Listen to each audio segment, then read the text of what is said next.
Hello and welcome to yet another edition of People, Politics and Power. It's great to have you join us. I am Imoni Amarire. The National Bureau of Statistics, NBS, last week announced that it will unveil an updated rebased gross domestic product (GDP) data for Nigeria. This will mark the first such rebasing since 2014. Now, why does rebasing the GDP matter? The NBS says rebasing adjusts the GDP base year from 2010 to 2019 and integrates newer sectors like fintech, digital media, creative industries, emerging mining activities, modular refineries, pension funds, household employers, and even parts of the informal and underground economy. This effort is expected to yield a more accurate depiction of Nigeria's contemporary economic landscape. Now, financial analysts anticipate a substantial upward revision akin to the 2014 surge that vaulted Nigeria past South Africa as Africa's largest economy.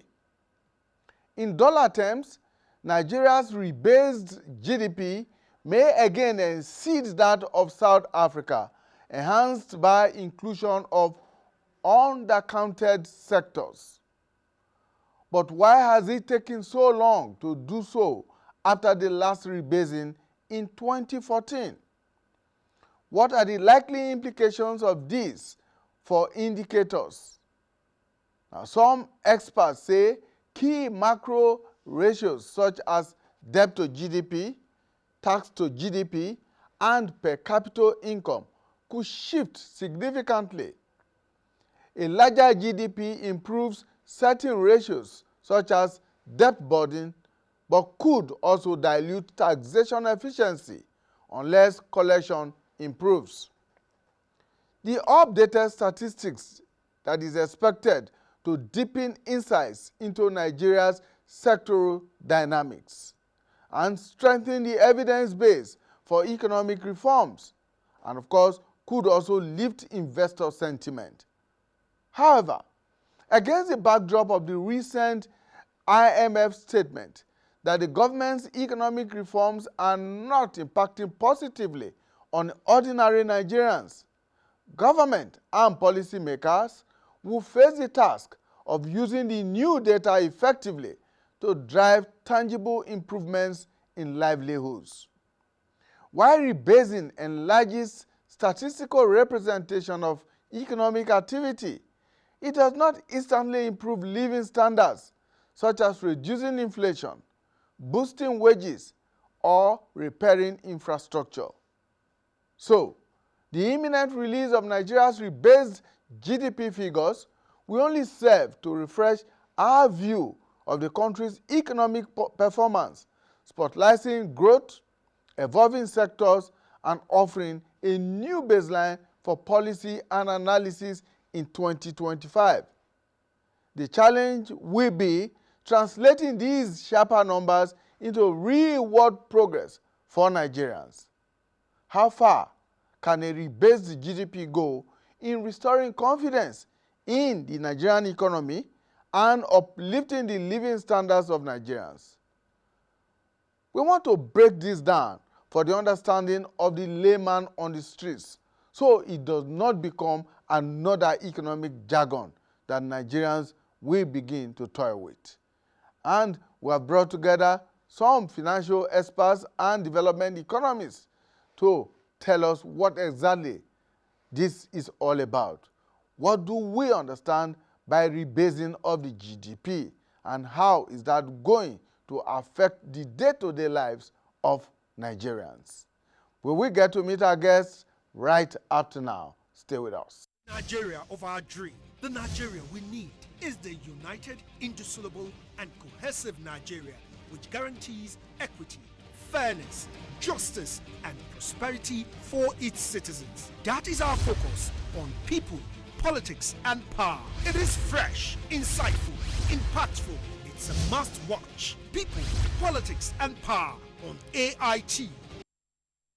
All right, thank you so much for staying with us, People, Politics and Power, as we look at the expected rebasing of Nigeria's GDP after the last exercise in 2014. That's about 11 years ago.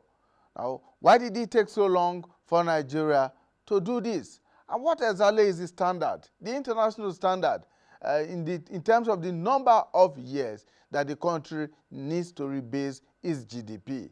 Well, I have joining me in the studio Mr. Anthony Bisong. Mr. Bisong is a development economist. Thank you so much, Mr. Bisong, for joining us. Thank you for having me. All right. And we are joined virtually online by Mr. Joel Haruna, who is a financial analyst. Mr. Haruna, thank you so much for finding time to join us. We're also joined online by a professor of communication at the Base University here in the nation's capital, Abuja, Professor Abiodun Adeniyi. Professor Adeniyi, thank you so much for joining us. Thank you for having me, Mark. Good Welcome. afternoon. Right. So we expect that Mr. Joel Haruna, a financial analyst, will be joining us very shortly and, of course, help us to break down all of these jargons that we will be talking about or we have been talking about in Nigeria, rebasing the Nigerian GDP. Mr. Bisong, let's begin this way. What is a GDP?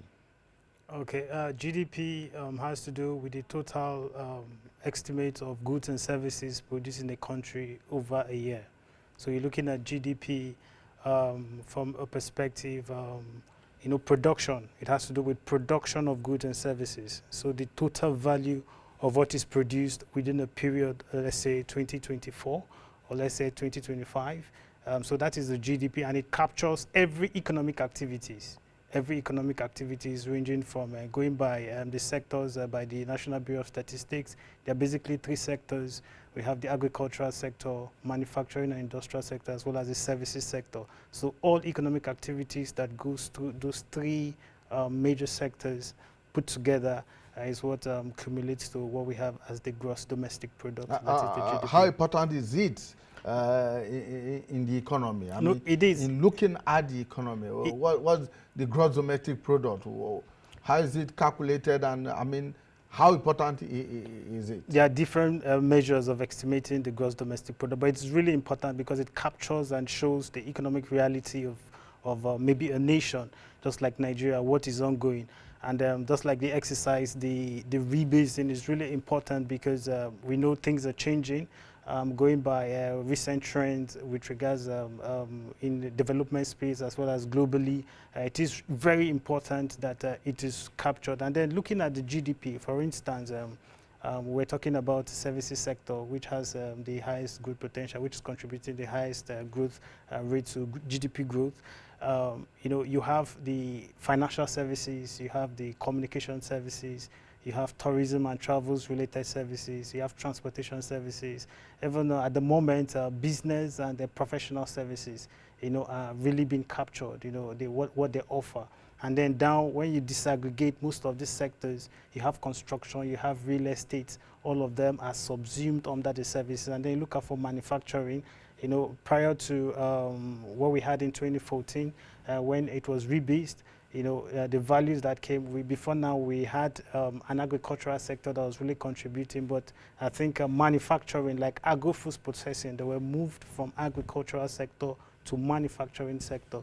That's why you saw that there was actually a drop in the value of the agricultural contribution to GDP growth. So those are the expectations we have. So it shows the economic reality of a nation. And just like Nigeria, a developing economy, and then the recent trend of the growth in trading services, for instance, services sector is really growing globally, and it's contributing to a high level in global trade, global trade value. So it is really important that the rebase is done to really show the reality of things, and then project the economy in the right light, and then it's a kind of a way to attracting foreign investment into the country. Professor Adeniyi, as a communication expert, help us break this down. What exactly does rebasing mean? Why do we need to rebase Nigeria's GDP? Thank you, Mark. I think rebasing is essentially about recalibration, reviewing afresh, reintegrating into the economy of a nation, all economic activities, transaction within a particular period of years. Yeah, and it's usually supposed to be done every 5 years, compliant with global standards. And of course, if you look at our own situation, we've not done it in nearly a decade. And so many things have probably led to this. Before we did it, before the last time we even did it, it was 23 years before the last rebasing.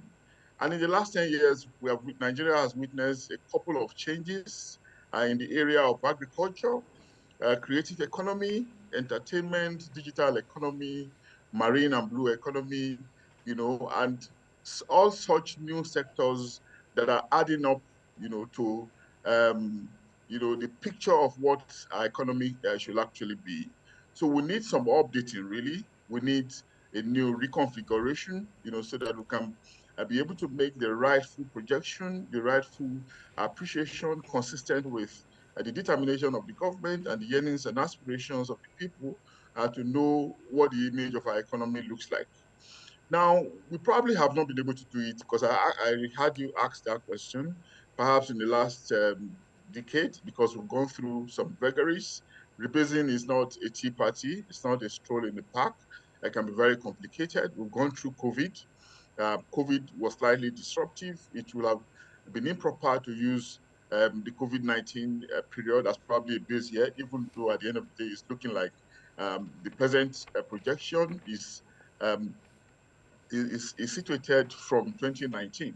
And of course, it can also be very, very expensive. It's a cumbersome process requiring the National Bureau of Statistics, to do a comprehensive survey based on their methodology, gathering information from across the entire length and breadth of the expansive Nigerian space. And beyond that, they also need consultations with multilateral organizations, global bodies that are often participatory in the process, realizing that Nigeria is a very big economy, that can be a template for other African and even countries in the South, So whatever Nigeria comes up with can be very instructive to what other parts of the world also do, particularly countries that belong to the same bracket with us in terms of underdevelopment. So they needed to get it right, in my own opinion. And I'm sure that was why they have taken their time thus far. And of course, while the process is even on, if there are new inputs, if there are new yardstick that they should use, of course, they have to retrace their steps so that they can do it properly, considering that it is not all the time that it might be convenience for us to do it. But now that we are ready, as the MBS has assured us, now that they are ready, now that we're on the verge of releasing the figures, I think it's a welcome development, so that we can.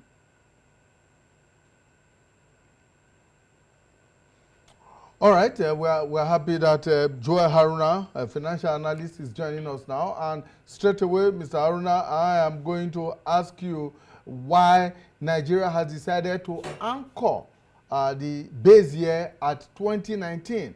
The last one was 2014. Why? I mean, by 2019, we ought to have done another rebasing. But we have waited for 11 years, almost 11 years for that to happen. Why is the base year anchored on 2019? Thank you. Thank you for having me. The reasons are not far-fetched. Number one, 2019 seems to be a fairly stable year. I mean, if you look at the last 5 to 6 years, 2020 we're battling with COVID and all that, so there are lots of disruptions from that point. But in 2019, we had a fairly stable year. The economy was fairly stable. And then most importantly, 2019 was chosen because the previous base year was 2010. In 2010, only 14 sectors of the economy was put into consideration. And between that time and now, a whole lot of other sectors have emerged. We have the digital economic activities, that has been on the rise. The emerging sectors, such as the modular refineries, pension fund administrators, quarrying industries, and the rest of it, even social programs like the National Health Insurance Scheme and the National Social Insurance Transport. These things were not accounted for in the 2010 base year, but all these activities, the activities in the entertainment sector, all those were captured in the 2019 base year. And that is why the National Bureau of Statistics has decided to use the 2019 base year because it's more representative of all the emerging sectors and of all the, the social programs and other social activities, that were not taken care of in the 2010 base year. So I think it's a good one. And yeah, that's essentially the reason why 2019 was chosen as the base year. All right, Mr. Haruna, I'm just thinking of the ordinary Nigerian who is on the streets, who do not understand these economic and financial jargons that we are trading on right here. Now, what really happens in the economy and to the ordinary Nigerian when we rebase? And who does the rebasing? Well, the rebasing is done by the National Bureau of Statistics. Like the previous speaker said, it's quite a tortuous process. It requires a whole lot of data gathering and collection, and it's quite a difficult process, but it is necessary, as normally every 5 years, this is actually supposed to happen. I mean, coming back to your question on how it affects the ordinary Nigerians, yes, rebasing may not make much impact to the common man on the street because of the new activities that is being inculcated from the 2019 base year.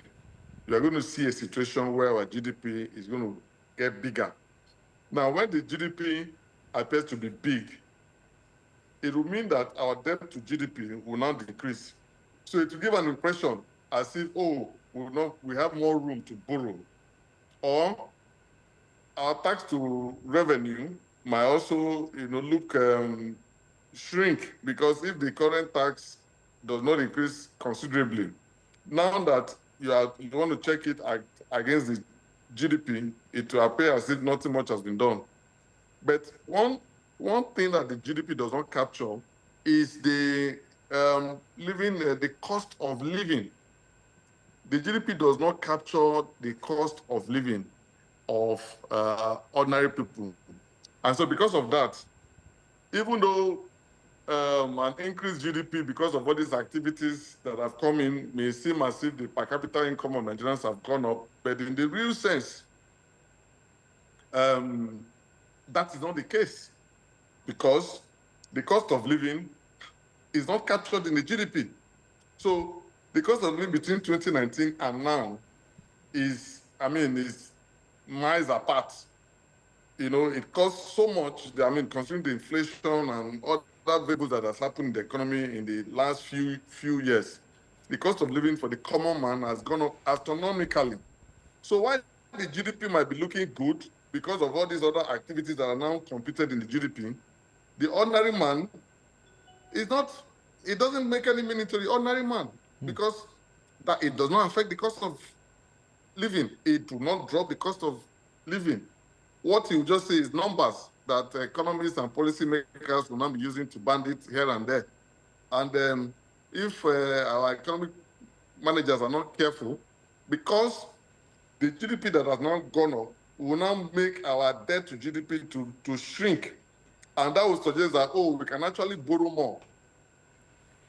So we need to be careful, with the rebasing. And the more we borrow, the more we put the common man at risk. Hopefully, we're able to, do much more with the funds that we get. So in summary, the rebasing does not really, since it does not take account of the cost of living, the ordinary man, it doesn't mean anything to the ordinary man. It's just the figures that we analysts and economists will continue to bandit, and policymakers, some will take advantage of it, to score points and things like that. So I think that is how I see it. The government should, irrespective of how beautiful the figure looks, how nice the figures turn out because of these new sectors that are being brought in. We should be careful not to make it look as if people are doing well, because that may not be the case. All right, let's bring the discussion here to the studio, Mr. Bisong. You heard Mr. Haruna talk about the high and low points of rebasing. Now, what really happens if we don't rebase the GDP, and what happens to the old figures? And looking at the gap between the previous one and the new one. Okay, thank you so very much. Okay, looking at if we don't rebase, first of all, rebasing tends to improve our per capita income, which is really important because the value of GDP would increase, and to estimate your per capita income, it's you divide that value by your population, it will definitely improve. And then going by, in 2014, we had over $3,000 per capita income for Nigeria, and then it has dropped because to less than 1,000. Because of we've not rebased. So it's really important to rebase. You know, going by international organization like World Bank classification of low-income countries, middle-income countries, if we rebase, definitely we'll move up from being low income to at least middle income. Like I said, it will help inform policies. You know, okay, just like look at the current tax laws. Before now, we simulated, my organization, Center for the Study of the Economies of Africa, we simulated the impact tax incidence, you know, on Nigerian households particularly. We saw that our tax laws were regressive. That is, the poor pay more of their income than even the rich. It was regressive. And then the idea of the new tax law is to expand the middle class, which is progressive. You know, we did that by, you know, looking at the inequality index. We used the Gini coefficient to estimate that, as well as the concentration curve, which we came up with the Kakwani, the so-called Kakwani index, to estimate tax incidence. Okay, these are tax laws now. Are they progressive or are they regressive? You know, so those are the importance of having a rebased GDP, because it informs policy. If government wants to come up with policy, it informs policy, and then it affects, even if the impact might not be direct, but it affects the poor, and then try to ensure it moves people and expands the middle class. Because at the moment, we really don't have a middle class. We have either rich or the poor, going by inequality index at the moment. So it is important to rebase because first of all, it gives and it moves us, like I said, it moves us, it gives a country a clear perception. Okay, like in Africa at the moment, we are the fourth largest economy going by our GDP, you know, because it hovers, our GDP hovers around 250 billion US dollars. So we need to rebase to take that position. Going by next to Nigeria, it's Algeria, and then you have Egypt, then South Africa, which is the highest. So we need to rebase to first of all give a global outlook of our economy. And like he said, he made mention of yeah, debt to GDP. Yes, it will shrink. And then going by our tax to GDP, which is the lowest in Africa as well as globally, we have one of the lowest. It's less than, it hovers around 10% to GDP, and then African average around 16%. You know, it's just for, it will inform policy with regards to revenue. And then looking at the new tax laws, where we now have the Nigerian Revenue Commission, rather than, you know, where they're trying to harmonize tax collection, it will definitely improve. And then, you know, compliance is actually the objective of the new tax law. So it is really important, like I said, for policy formulation. It is important for policy, it will guide policy. And if we don't inform, like I said, you know, it still puts us, we try to undermine those economies that are driving the country. Prior to 2014, we hadn't fintechs. People were not used to money point, OPay, and all of that, but they've come to stay. And I can bet you that a lot of households, especially in rural areas, and how to access communities that have internet connection, subscribe more to this digital economy, just like he mentioned. So it is important to capture the reality of what is happening. If you don't rebase, there are lots of, I think it gives you a less, you become a less player, maybe more of a, like just a player in the market. You won't be a front runner. And going by the AFCFTA, the African Continental Free Trade Area, it is important for us to leverage on the benefits. You know, we have access to over 1.3 billion market in Africa. You know, so it is really important for us to capture this reality and then position us as a giant position us in the market as major players. And then going by, and like I said, going by the protocols, Nigeria is actually the champion of a digital economy in Africa. We've been given that because we are leading the race. Our fintechs are really doing well. So it is important to capture that. But at the moment, it is not captured. Going by the number of surveys and sensors, the previous rebase in 2014 never captured, especially when it comes to sensors. It was more of a just a survey they conducted. So going by the sensors and survey, and then the informal sector, which is the major driver of our economy, it is captured in this new rebasing. So it is important to rebase so that we have a clear-cut reality, and it will help in informing policies and interventions. We have the likes of BOI, we have the likes of BOI who supports small, micro, small, and medium-scale enterprises. So we need to know and then understand the reality of things so that their intervention can be targeted, because we might be living in the past, or maybe... As you speak, Mr. Abisong, a lot of things are playing in my mind as an ordinary Nigerian who is not very, or who does not understand the economies and the financial sector as deeply as some of you are. And I'm sure that very many Nigerians will want to get a lot more explanations about this. And this question, I'm going to throw to all three of you who are on the program today. Now, between 2014 and now that rebasing is being done. In 2014, when that rebasing was done, we were told that our economy was much more healthy, better than that of South Africa. We surpassed that of South Africa. Yes. But between then and now, like you said, we have fallen back to the fourth biggest economy in Africa. And how did that come about? And what will this rebasing do to that ranking on the African continent? And then, of course, very importantly, is what will this do for the ordinary Nigerian?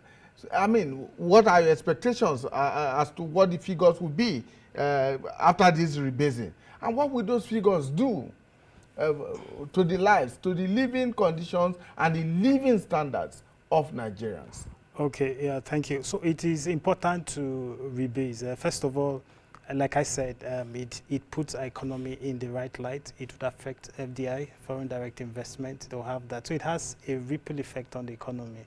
You understand? So if at the macro level, the economy is in good shape, even if over time our cost of living have been eroded by inflationary pressure and the fluctuation in the exchange rate.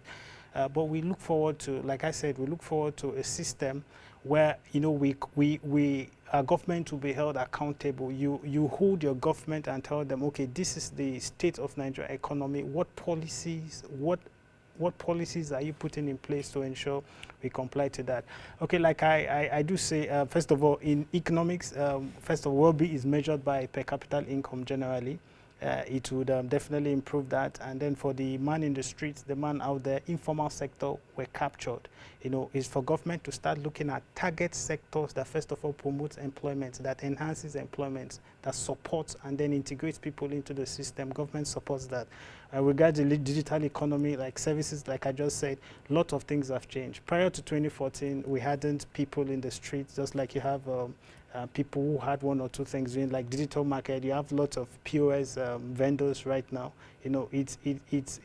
It's engaging lots of Nigeria. So there might be policies to support and ensure expansion is taken, because there are lots of communities that are here to integrated into our financial system. So those are policies. Like I said, it would inform policy. And like initially, we talked about the digital economy. Now let's take on that. Digital economy, for instance, has very huge potential. And then by virtue of setting out clear-cut perspective, integrating into our GDP, first of all, Nigeria would have access to different kind of sectors. And like the poor, let me give you an instance of a study we conducted on trying to assess how financial sector help deepens and then supports rural communities in ensuring a better standard of living. If you meet one who is into POS, for instance, you have access to a POS machine, you're able to carry out transaction, and then support system. It has a way of bringing, at least supporting any other business you're setting out. Then lastly, I talked about the issue of comparing with other countries. South Africa, for instance, they align their positions with global best practices, 5 years, which is the global standard for rebasing. But Nigeria, like I said, it's over a decade we did that. And then looking at the figures we are going to chunk out, definitely it will make us a major player. And I tell people, in every policy set out by government, we look out for what is happening globally. The African Continental Free Trade Area, like I said, has come to stay. Nigeria has signed, has ratified, and it's now operationalized. There are protocols that have already been enhanced. Countries are already trading under the platform. If we don't rebase, we won't understand our reality. Policies won't be formed to ensure domestication of this loss. As countries will become a dumping ground. Somebody in Ghana can just come and then, based on the agreement and based on the fact that we have ratified and signed this, you trade with us and we become less players in the market. And then countries who are top-notch take advantage of that. So it is really important. I tell people, yeah, policies might not have direct effect on maybe the poor man in the street, but in the long run, there might be gains. I remember the last, yesterday, the CEO meetings, Business Day CEO meeting, they said the recent reforms, if Nigerians are really supportive, yes, it might hit hard on Nigerians, but the gains, the long-term gains is something we have to stay. In economics, there's what we call cost benefit. So for every policy, there are costs to it, but the benefits, Nigerians should always look out for the benefits at the end of the day. How do we get better integrated in the system? How do we support the sustainability of the system? And how can the poor man in the streets become better off? Moving the poor and then ensuring, like I said, ensuring expansion of the middle class and ensuring everyone gets together. Economics is at the macro level. It's not a tea party. All right, let's bring Professor Adeni in now. Prof, between 2014 and now, I'm trying to see if I can rephrase the question that I posed to Mr. Bisong here. Between 2014 and now, more Nigerians, according to both the MBS and indeed the World Bank, more Nigerians are falling into multi-dimensional poverty. Now, will the rebasing improve the situation? Will it change the situation? And then how do we know that the expected figures are correct? Okay, excellent question, Mark. But first, let me just quickly note that from my own understanding, I see MBS, as a quasi-professional organization, even though they are governmental, but I see them as rendering an objective service, reflected in the production of data. So once that data is produced, the onus is now on the audience, made up of both the public and the private sectors, to decide what they're going to do with it. They just produce data. It's a kind of natural responsibility, and of course, government or the private sector now decide what to do with it, And secondly, again, sometimes we do know also that NBS, being a public organization, is often a victim of politicization.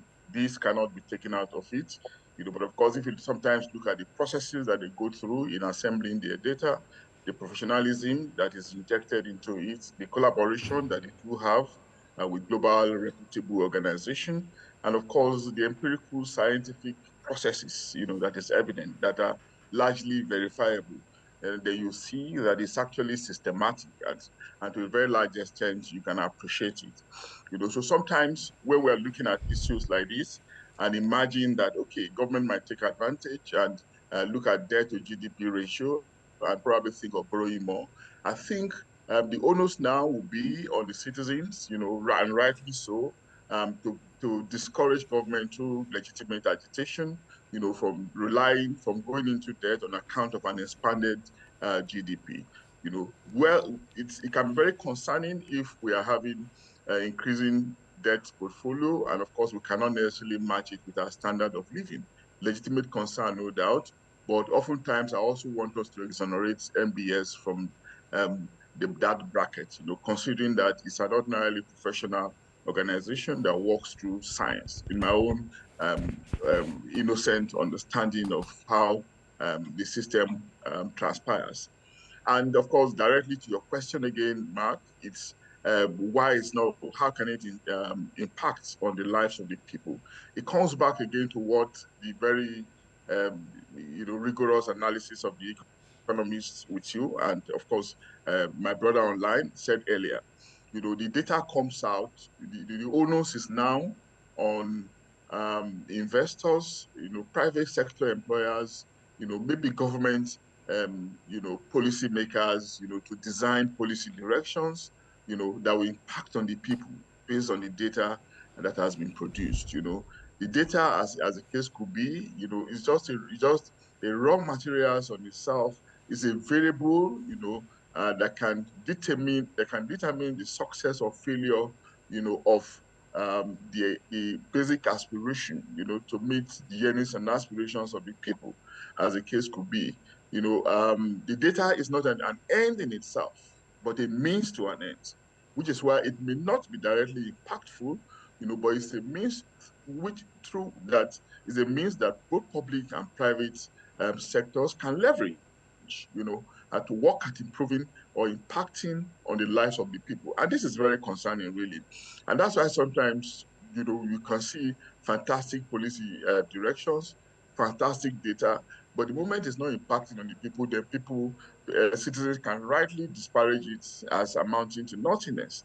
These are legitimate concerns, but again, it is the reason why we call on governments, call on private sector investors, and all those concerned about the growth and development of the country, to not just be mindful of these figures when they come out, but to look at them critically, evaluate them, and see how they can be leveraged on, to make impacts at the level of investment, that will be people-centric, as the case could be. And of course, one of the economists with you also made the very, very important point about the expansion of the informal sector in the last 10 years. This is very obvious with us. And when you look around, you also see that it looks like one of the most vibrant sector. When you see POS, operators all over the place, you see small and medium scale businesses all over the place. And some of these people are probably even unbanked, they're hardly even ever attended to, but they live subsistently through those engagements, through those endeavors. So how do we capture them, considering how huge the Nigerian population is, and how likely, the population is likely to continue to increase, and that's why I also believe that the MBS was mistaken in trying to aggregate, these fragmented sectors of people, of the economy, so that we can come out with a reasonable estimate, that we can all, have some good belief in, then maybe in another 5 years again, or in another 10 years, when we are opportune again to do some rebasing, we can say, okay, this is where we want to place our economy. Do not forget, there's this subtle contestation, even though it is now open amongst African economies. Yes, you alluded to it earlier on which one is bigger. Is it South Africa? Is it Egypt? Is it Tunisia or Morocco? Morocco is doing well, no doubt. It's obviously out there. Tunisia is not also doing badly. Egypt has been consistent at it. South Africa, we know. Then what is the place of Nigeria? Against the background of our potentials, based on our population, based on how resource we are. But of course, we know we have been let down over the years by mismanagement, by malice like corruption, lack of transparency and accountability. But now that we're about to see some new figures, it's an opportunity for us to recalibrate, to restart, considering that we're going to be having a new, clearer picture of what our economy looks like, as the case could be, Mark. Okay, let's bring in the financial expert now, Mr. Haruna. Now, what are your expectations in terms of the estimates, the figures that are likely to be rolled out? And very importantly, how are these new figures, or indeed this rebasing, likely to impact or affect inflation and prices of goods and services in the market? Thank you, and thank you to my two brothers in the studio and online. As at 2024, the South African GDP is 373 billion, sitting at number one. We have Egypt at 347 billion, sitting at number two. We have Algeria at 266 billion US dollars, sitting at number three, and then Nigeria following behind at number four with 252 billion. I am guessing that after this rebasing, there's a high likelihood that we're going to shoot up to number one or number two. The likelihood is very high because a whole lot of activities are going to come into the mix this time around. Activities of the fintech, activities of the modular refineries, activities in the entertainment space, activities in the ICT and communication space. All those activities are going to come in. And there were times that we even had discussion about activities in the black world, you know, the gambling, prostitution, and all those. I don't know whether those ones are going to come into the figures eventually. But I expect from all these array of activities that are going to be included, you know, in this 2019 base year, I see a situation where we're going to shoot up to number one. Like we have all alluded to, I mean, sitting on number one, you know, for once, I mean, it gives us a bragging right as a nation in Africa. We've always we've always touted ourselves to be the giant of Africa. So it also makes sense that we show the largest GDP. But like the Prof has said, let us be careful not to, you know, only show figure and then because a higher GDP may seem to show that we are doing well, the standard of living is better, implying that our standard of living has gone up. But that really may not be the case, because what we're talking about is what the average man on the street is going through. Yes, these figures are important for policy making, for policy direction, for I mean, is good for our lenders, for FDI inflows and so many things. We're happy and we like it. But for the common man, like I said earlier, the GDP per capita does not take account the cost of living. It does not take account of that. So at the end of the day, the cost of living has not improved.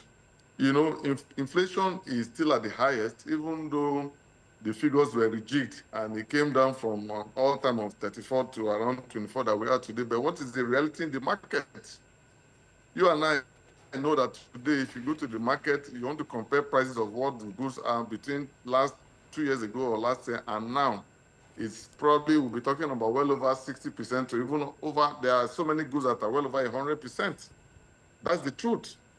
So at the end of the day, yes, it will help policymakers to, you know, direct their policies appropriately, to enable them to, it will enable our economic handlers to, you know, make a proper pitch in when they go out there and things like that. But, you know, we need to.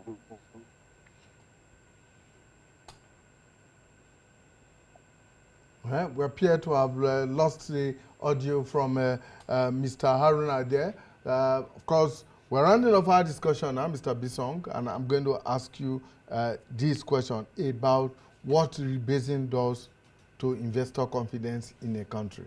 When you rebase your economy, what message does it send to investors out there?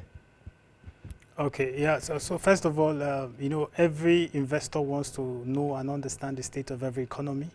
They want to look out for sectors that are performing very well. They want to look out for areas their investments can have high returns. So it is really important. Rebasing, like I said, prior to the 2014 rebasing, we hadn't the services sector, the likes of telecommunication, financial services, captured as a standalone.